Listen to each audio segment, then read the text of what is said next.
আমি তোমায় একটা কথা পরিষ্কারভাবে বলে দিচ্ছি, তুমি যদি এই ধরনের কথা দ্বিতীয়বার বলো তাহলে কিন্তু তোমার বাবা মাকে জানাতে বাধ্য হব। আপনি প্লিজ আমার কথাটা একটু শুনুন, আমি আপনাকে সত্যিই খুব ভালোবাসি। Just stop your mouth. কি ভাবো নিজেকে? কত বয়স তোমার যে ভালোবাসার কথা বলছো? আমি জানি এগুলো বলা ঠিক নয়, কিন্তু বিশ্বাস করুন আমি আজ যদি এগুলো না বলতাম তাহলে অনেক দেরি হয়ে যেত। দেখো প্রিয়া, আমি তোমায় একটা কথা পরিষ্কারভাবে বলে দিচ্ছি, আমি তোমায় ভালোবাসি না, আর এসব কথা মাথায় আনিও না। তুমি আমার ছাত্রী, এমনিতেও ক্লাস 12 এর পর আমি আর পড়াই না, তাও অনেকে নোট নিতে আসে আমার কাছে, কিন্তু তুমি আর কখনো আমার বাড়িতে আসবে না। এখন যাও। স্যার, বললাম না যাও।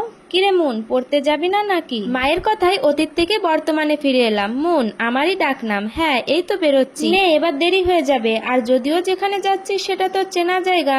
খুব চেনা। এই কথা বলে মনে মনে ভাবতে লাগলাম, আমিও যদিও আপনাকে বলেছিলাম আপনার বাড়িতে কখনো যাব না, তাও যেতে হচ্ছে। কি করব বলুন তো? সৌগত স্যার বেছে বেছে আপনার বাড়িটাই পেলো। কি রে, বেরিয়ে পড়ে এবার।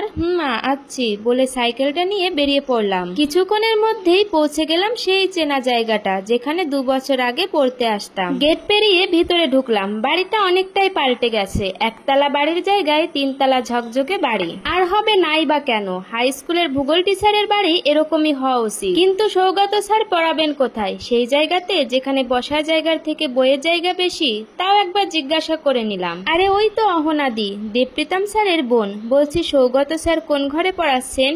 কি বলছো?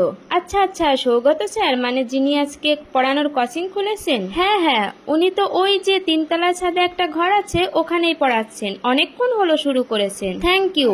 হ্যাঁ, আমার আজ একটু লেট হয়ে গেছে, আমি যাই বলেই সিঁড়ি দিয়ে এগিয়ে গেলাম। মেয়েটাকে চেনা চেনা লাগছে।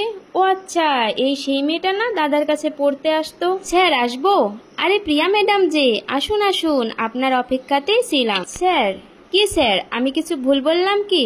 আর প্রিয়া, এটা তো তোর চেনা জায়গা, তোর বাড়ি থেকে মাত্র 15 মিনিট, তাও এত লেট? না মানে ওই, থাক আর ছাপাই দিতে হবে না, নে বস, বই খোল। স্যারের কথাই বসলাম। সৌগত স্যার ছাত্রছাত্রীদের মধ্যে খুব জনপ্রিয়। কলেজে পড়ান ইংলিশ নিয়ে, বয়স 30-এর মতো। আর এই যে কোচিংটা উনি করাচ্ছেন এটা ওনার প্রিয় ব্যাচ, ইংলিশ অনার্সে 2nd ইয়ারের ব্যাচ। এর আগে উনি অন্য একটা জায়গায় পড়াতেন, কিন্তু সেই বাড়িটাই সমস্যা হওয়ার কারণে এখন এখানেই পড়াচ্ছেন। এখন আপনাদের কাছে ভাবার বিষয় হতে পারে এই বাড়িটার সাথে আমার কি সম্পর্ক। কিছুক্ষণ পর বললাম, স্যার আমার মুখস্থ হয়ে গেছে, এখন লিখি তাহলে। স্যার বললেন, হ্যাঁ শুধু তুই না, বাকিরাও লিখতে শুরু কর। স্যারের কথায় লিখতে শুরু করলাম। খুব মন দিয়ে লিখছিলাম। হঠাৎ একটা চেনা গলার আওয়াজে মুখ তুলে তাকালাম। সৌগত দা, আসছি একটু।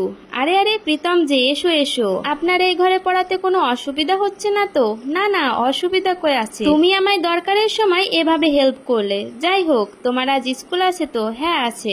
বাহ, খুবই ভালো। তবে শুনলাম আমার ব্যাচের এই ছাত্রী মানে প্রিয়া তোমার কাছে আগে পড়তো?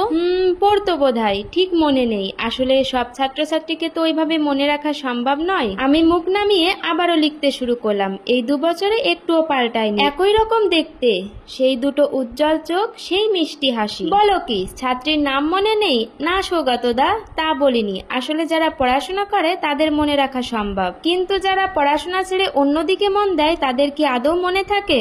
ওমা, তাই নাকি? কি প্রিয়া, তুমি যে পড়াশোনা ছেড়ে অন্যদিকে মন দাও তা তো জানতাম না। এটা ছিল গল্পের প্রথম পার্ট। আপনাদের কাছে কেমন লাগলো অবশ্যই কমেন্ট করে জানাবেন। এই স্টোরির যদি নেক্সট পার্ট আপনারা দেখতে চান তাহলে অবশ্যই কমেন্টে জানিয়ে যাবেন। আমি খুব শীঘ্রই নেক্সট পার্ট নিয়ে আপনাদের মাঝে হাজির হব।